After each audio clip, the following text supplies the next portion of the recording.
Hello and welcome to fairbutfirm.com. My name is Joe Cortez, former international boxing referee. This past weekend, I was in New York at Madison Square Garden watching the Cotto fight versus Martinez. Miguel Cotto really came in to fight. He had a good plan of action.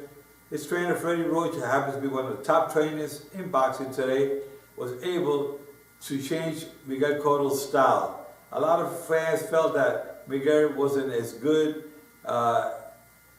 in the past, and because of his habits of training and different trainers that he had. Not to take anything away from the trainers, but sometimes your motivation and your discipline training is not as great when you have somebody who really knows the game and pushes you to the limit, which is what Freddie Roach did with Miguel Cotto.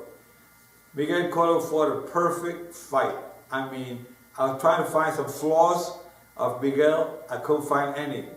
And I've been predicting all along, that Sergio Martinez, being inactive for a year and a half, with an injury, knee injury, hand injury, shoulder injury, at the age of 39, you don't recuperate that quick. If he was in his 20s, early 20s, young 20s, I would say yes.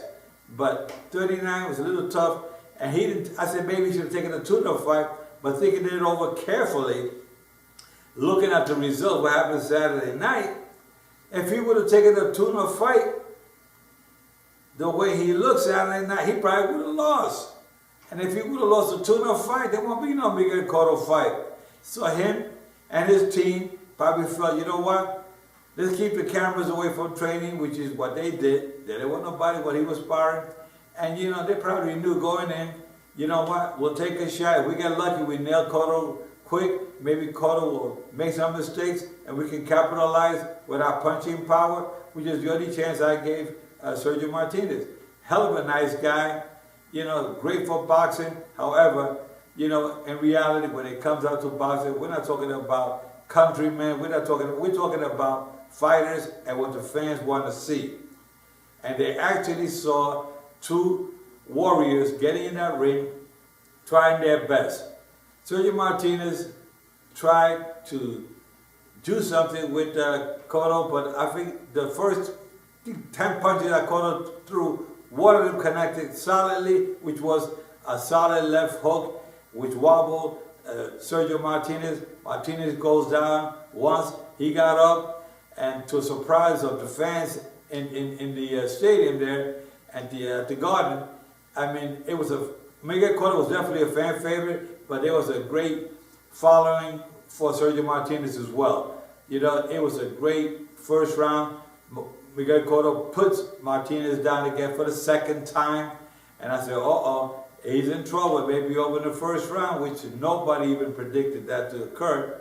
Maybe the other way around, had Sergio connected Cotto, but the referee, Andy Griffith from Canada, did an outstanding job. When he went down the third time, he didn't panic, the referee. He watched him closely. Sergio got up. He wasn't hurt as bad, but he was down 3 times in the first round. That reminded me of the fight that I refereed with Manny Pacquiao when he put down Juan Manuel Marquez 3 times in the first round. And when I saw Marquez, I looked in his eyes, he was okay. I guess Griffith, the referee, saw the same thing in Sergio Martinez. He opted not to wave the fight off. Back in the old days, it was an automatic 3 knockdowns, you're out, that was it. So by changing the rules, the discretion of the referee did the right thing, because had the referee stopped it, there would have been all kinds of excuses. Well, the referee should have let it go. You know, we were ready to continue. We were okay. He didn't give us a chance. You know, so the referee did the right thing. I congratulated him on the job well done, and he let the fight continue. And round 2, 3, 4, 5, 6, all the way to the end of round 9, I couldn't find a round to give Martinez. He tried. The 6th round was probably his best round. It was really kind of close. However, I still had to give the edge to Cotto because Cotto was superior. I'm not going to give a round to a fighter just because the other fighter has won all the previous rounds. In reality, every round is a new chapter, and I hope that all judges will remember that. Just because a guy winning all these 8 or 9 rounds, let's give him one just to give him one. No, you didn't win it, you didn't get it. So anyway, at the end of the 9th round, the cornermen were very concerned because the way he went back to that corner, he got hit with a shot. His legs wobbled, his knee almost touched the canvas. The referee called it a knockdown at the angle where he was at. He probably thought the glove probably touched. No harm done. Anyway, he gave him a mandatory 8 count, and maybe that was just the beginning of the end, because that's where the quarterman realized, you know what, we have nothing left. He has no legs, and he's just gonna get hurt. And that's what I talk about good trainers, knowing their fighter. They know their fighter better than anybody else. Why let the poor guy go out there and get hurt seriously? Well, Cotto was so delighted to have won the fight. He's a gentleman. He was very calm. He was inside of him, I'm sure. I spoke to him on the phone yesterday, Wednesday, and he was all excited about coming back to Puerto Rico. They had a big celebration for him in Puerto Rico. And he now has a great future ahead of him. He's 33 years young, so he still has a good 3-4 more years left in boxing. Now they have to choose and pick the right opponents so he can make a couple of good paydays and then retire. And I think that his next fight will probably be somebody not at the level of the top middleweights out there, or the top junior middleweights, but he'll fight somebody to get a good, another tune-up fight, and then maybe going for a fighter like Canelo Alvarez, which would be a great fight. Canelo, I'm sure watching Cotto will say, you know what, he probably would make a good opponent. I mean, Miguel Cotto showed a lot of great movement. I mean, his legs were like a 22-year. He was all over the place. You know, he kept his hand up. Every time he threw it, the left foot, the right hand was right up there, and he threw the right hand, the left foot. I mean, he fought a perfect fight. Good movement.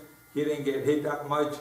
And I say that Miguel Cotto has a great future ahead of him in the next couple of years. Hopefully, next year, we'll see Miguel Cotto against Canelo Alvarez. That fight may take place here at Cinco de Mayo weekend, which will be a great sellout. I'm sure it'll be a great pay-per-view event, or it could be in Madison Square Garden. But you never know.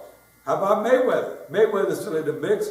Mayweather at 154 with Cotto will make another great fight, being that Cotto gave Mayweather a difficult fight the first time around with a different trainer. Now he has a new trainer. His skills level has gone up. Maybe now be more competitive for Mayweather. So it'll be a good fight for boxing. And I think that's what the fans want to see. They want to see a great fight, you know. So Miguel Cotto raised the bar. Is very proud of his skills. If it's a victory over Sergio Martinez and the Argentinians still should be very proud of Sergio Martinez for his accomplishments in boxing. He was a great fighter, did very well. Let's talk about him maybe retiring. And because it's kind of hard with those injuries to come back. And after a defeat like that, he probably thinks that maybe it's time to hang it up. You know, he can keep on with his boxing at another level with his promotional company and do other things. He's a good-looking young man, very intelligent, very well loved by so many fans all over the world. But we wish him the best of luck. And Miguel Cotto, we wish you the best of luck as well. Now, the International Boxing Hall of Fame was the next day. So I flew up from New York right into Syracuse, got to the Hall of Fame, and it was another great morning, a great parade. We were all involved, see all the great champions out there in that parade. And then we had the induction in the afternoon. So you had my colleague, Richard Steele, who made a fantastic speech at this induction. You had Oscar De La Hoya, who was just fabulous with his speech and the way he wants to change boxing. He wants to try to uniform the organizations, get all the sanctioning bodies together, and the promoters to work together hand in hand. He said, we got to stop all this bickering about promoters. He said, let's work together for the fans. And the fans gave him like a standing ovation. I mean, they really felt like He was talking from the heart. And then see what the other, and Bob Arum was there, Don King was there, as promoter. Barry Hearns, who was also inducted into the Hall of Fame, was there as well. So maybe we'll start seeing some changes in boxing. Hopefully Richard Schaefer with the whole bang and everybody gets together and make things better for the fans. Tito Trinidad, Felix Tito Trinidad was also inducted. He had a great turnout. A lot of Puerto Ricans came out for his induction. Joe Calzaghe, undefeated from Wales, was there, and very touching speech that he made. I mean, they were all very involved with this ceremony. It was like you felt like a family. Everybody was in tears because Tito Trinidad, he broke down a little bit. Joe Calzaghe, his family, they broke down. Oscar was the strongest of all, but however, you can see that he was talking from the heart as well, and the fans loved this induction. It was just a great Sunday seeing these inductees, and I was up there with them, and I just couldn't help but raise their hand up in the air of each one of them after the induction speech, because I referee all three of them in their careers. I was right in front of, right behind them. So when they finished their speech, they turned around. I had to get up. I had to shake their hand. I had to embrace them, but I had to raise that hand up one final time.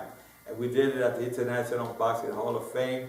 The staff there was great. Ed Brophy did a fabulous job, as usual. And you fans that are watching out there, you should try to make the International Boxing Hall of Fame. It's a weekend you'll never forget for the rest of your life if you're a real boxing fan. With that said, guys, Joe Cortez here, fairbutfirm.com.